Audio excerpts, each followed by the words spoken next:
Hey, it's bootlegkev.com. You already know what it is. Happy New Year and all that bullshit. And yeah, we have got to give y'all the top 10 albums of the year. Everybody always comes out with their lists, but not a lot of people do videos. All right, so we're going to do a video countdown of the top 10 hip-hop albums of the year.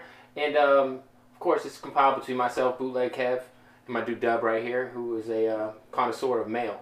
So yes. That's where his expertise in hip-hop credentials. Yeah, those are his credentials. He sorts your mail, people, so don't fuck with him. We also are in an era where a lot of people put out free music, mixtapes, shit like that. But they're called mixtapes, like Chance the Rapper, Ask the Rap. More like street albums. So we're including mixtapes, album-style mixtapes at least. So, amigos, no top 10 for you, please. So, we're going to start things off with actor turned MC, Donald Glover, a.k.a. Childish Gambino, coming in at number 10 with Because the Internet. Which, by the way, I was not a big Childish Gambino guy up until this album. I mean, he's grown so much, though, from this album Hopefully to the last one. His pants have grown. Remember when we saw him at Rock the Bells? We see this cat at Rock the Bells. He's wearing the skinniest jeans I've No, ever it's seen. not the skinny jeans. It's the short. The shorts were here. Like he's a black guy. You can't wear shorts that little. Your dick might hang out. He's Childish Gambino. Yeah, I guess so. Nonetheless, that was the first time I saw him. It really turned me off to his music. But because the Internet, incredible album, front to back, it's a dope album. And I'd like The Crawl is probably my favorite song of the album. If you needed to go check something out, Yeah, definitely. a lot of dope videos off the album as well. What about you, Toma? What's your favorite song on the album? I'd probably go with Pink Toes, that Janae Aiko joint. I'm pretty sure you just said her name wrong. I know I didn't. I'm sorry. Janae Aiko. Janae Aiko. I might have just said it wrong too. Whatever. She's hot, and I'm pretty sure she's Asian. Follow that Instagram. We love Asian girls. Yeah, so that's number 10. Moving on. It is time for number 9. The number 9 album of the year. And I feel dirty putting this here, to be honest with you. Why would you feel dirty about it? Because it should be higher. Maybe. Possibly. It's just such a good year for hip-hop. Number 9 is Run the Jewels, Killer Mike, and LP. Some people describe it as an EP for some reason, which I don't quite understand. I don't get it either. I mean, Illmatic was just as long. Yeah. So, Run the Jewels, Killer Mike, LP, the gutter, real hip-hop shit. Of course, two of the most underrated artists in hip-hop history. Killer Mike is one of the most underrated dudes on the mic. LP, too, in his own right. Consistent, man. LP, production-wise, is very underrated. So when they get together, it's magic. Hence last year's rap music. Killer Mike and LP hooked up last year. My favorite album of the year last year. Yeah. My top 3 for sure last year. But this year, Run the Jewels, a lot of people actually might think that this one was better than rap music because they're both rapping on it full time. Full Retard was my favorite song off that music. Yes. But my favorite joint off of Run the Jewels, definitely, I like 36-inch chain because my dick's 36 inches. Minus 30. Minus 2. So that leaves 4. Shit. Yeah. What about you, dog? What's your favorite song on the album? Banana Clipper. Easy. Yeah. And another thing, I like the artwork of the album. Crazy. Some illustrated. A lot of people get lazy with their artwork nowadays, but definitely one of the top 10 albums of the year. Hands down, no questions asked. LP's always had some of the illest artwork, though. Like Fantastic Damage, one of my favorite album covers ever. Yeah, see, I didn't fuck with LP back then. I always thought his shit sounded like... I'm an old school Def Jux. Robots, man. Fucking... Yeah, I like Def Jux as far as... I only like Mr. Lip and Merce. That's it? Yeah, I couldn't hang with A$AP Rock and all that shit. But shout out to LP, shout out to Killer Mike, number 9 on the list. They made a lot of people's number 1s and number 2s, a lot of the lists to come out. They're number 9 on the list. They are a little low. Who gives a fuck? It's our list, right? Alright, the number 8 album of the year is J. Cole, Born Sinner, which came out the same day as Yeezus, Mac Miller, Static Selecta, Prodigy and Alchemist. Prodigy and Alchemist dropped the album that day, which not a lot of people know or give a fuck about, but it was a great album, super underrated.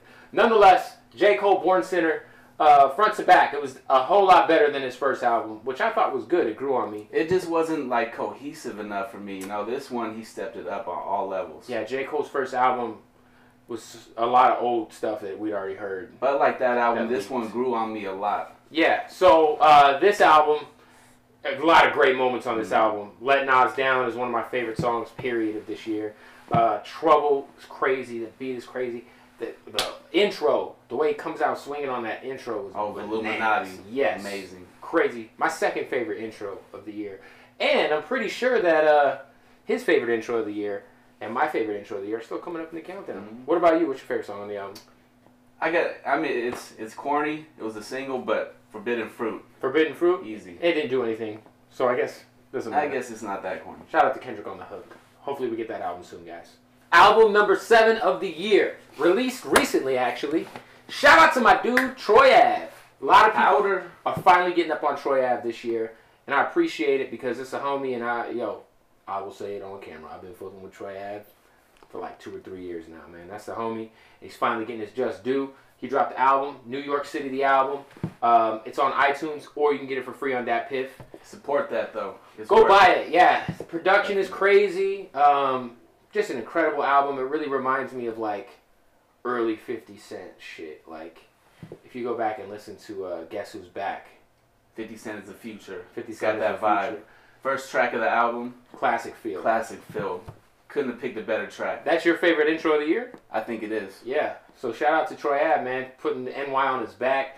There's a lot of dope New York artists, by the way. Shout out to Bodega Bam. Shout out to everybody. But Troy Ave, to me, kind of had that breakaway year. There's just bangers upon bangers. Classic feel. New York City, The Joint with Prodigy and Noriega. My favorite song is that Cigar Smoke, though. Shout out to Young Lido, too. Shout out to everybody, BSB Records.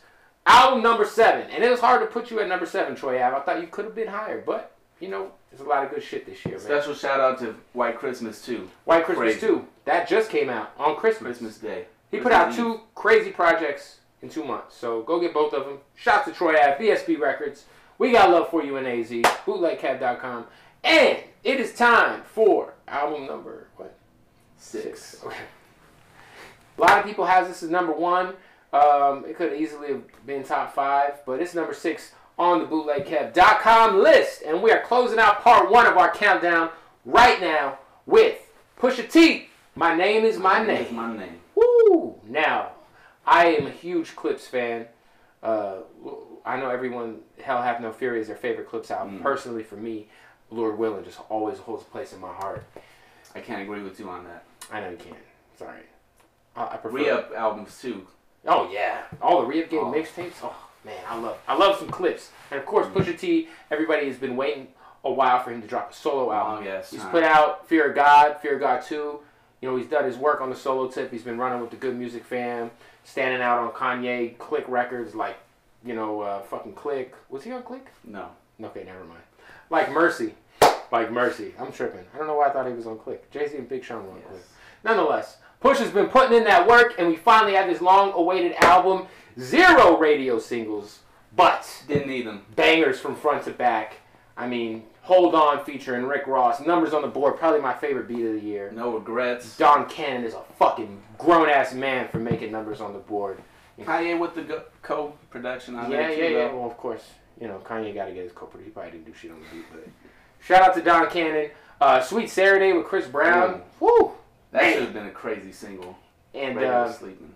Even like the song that I really was against being on the album was Pain featuring Future, because it's like a 2-year-old song, but it's still an incredible record. So shout out to Pusha T. He didn't disappoint front to back, except for the Kelly Rowland song. Could have left that off. Yeah. Everybody throws a little break once in a while. I'm just saying. Could have left the Kelly Rowland song off, Pusha. That's why you're at number 6. It's like the Braveheart party of this album. Oh yeah, Braveheart party. Let's not bring that up. That's a skid mark on Nas's life right there. When they re-released Stillmatic, they took it off. They took it off, thank God. Jesus Christ. Mary J. Blige, fuck you forever. Anyway, we're coming back with the top 5 albums of the year. Bootlegcab.com. Of course, myself, Bootleg Kev, WPHX. Shout out to our boy Navajo John, a.k.a. Photo John, a.k.a. Making Beats for you to fuck your mom to. You feel me? Part 1, over. Part 2, coming. Bong. Bong, bong.